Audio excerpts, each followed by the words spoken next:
back doing some more of these graphing of systems of inequalities. We have Mandy, who's a lifeguard, is at a community pool, and she is in charge of maintaining a proper pH for the chlorine levels of the pool. And we're looking for the test kit, which says that the pH level should be between 7.6 and 7.4 and 7.6 pH units, and the chlorine level should be between 1 and 1.5 ppm, parts per million. So we're looking to write and graph a system of inequalities that reaches all of these components here. So we'll start off with labeling X and Y. So we'll call X, let's call that, just because it's the first thing in there, the pH. So that's going to be my pH level. And then my chlorine,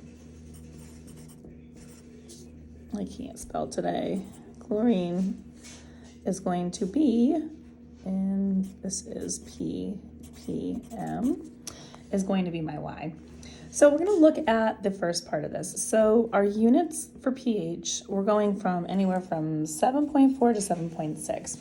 So if X is my pH level, it can be 7.4, can be 7.6, but it's got to be something in between that. So we would put 7.4 because that's the lower end number. And then our upper end number is 7.6. So that is the pH inequality right there. And then our chlorine level, which is going to be our Y, goes in between. Also says in between. So it means we can have it be these two numbers. And so we're going to put the signs like that.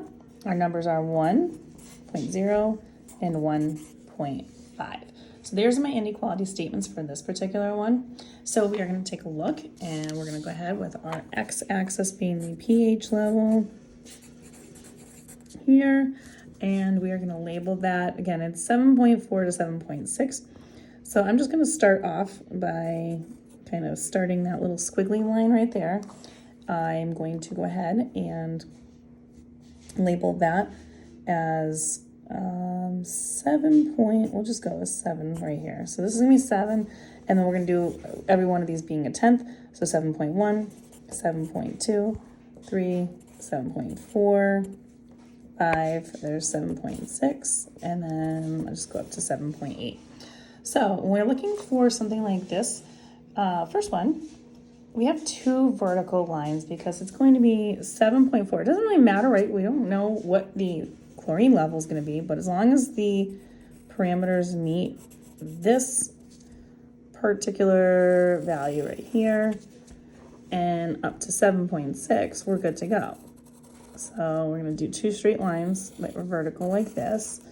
Now, I'm not going to shade everything in because it gets confusing when you're doing four inequalities, but you have these two somewhat straight lines. They should be straight lines. Always use a calculator or a ruler when you're doing these, but you would have anywhere in between this would be shaded. But now I'm going to take a look at the other parameters, which are my chlorine levels. So I'm going to put that, so chlorine, and then I'm just going to put that ppm because that's what that's measured in.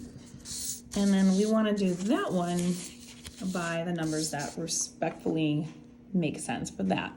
So I'm just going to go here. I will go by, why don't we just do, I'll start at 1 here. So again, there's a little squiggly mark because I'm not going to do this by all the tenths in there. This will be 1.1, 1.2, 1.3, 1.4, 1.5, 1.6. And that's really all I need to go up to. We're going to do just up to 1.8. So then again, same kind of situation.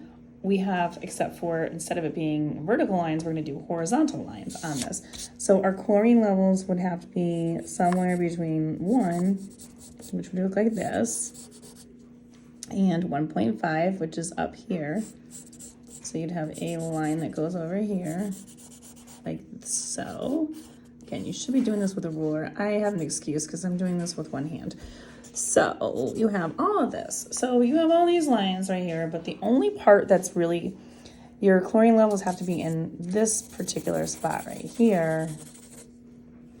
Your pH levels need to be in here, but notice that right here in this little section that I'm shading right now is the only spot where everything is shaded in both sections. So right here where I'm shading in the darker area is between these four lines, we made that rectangle. That is the answer set that I should be focusing on for these questions. And if you want more questions like this, you can find them on my YouTube channel, You Want Algebra. Check these out under the Systems of Linear Inequalities section.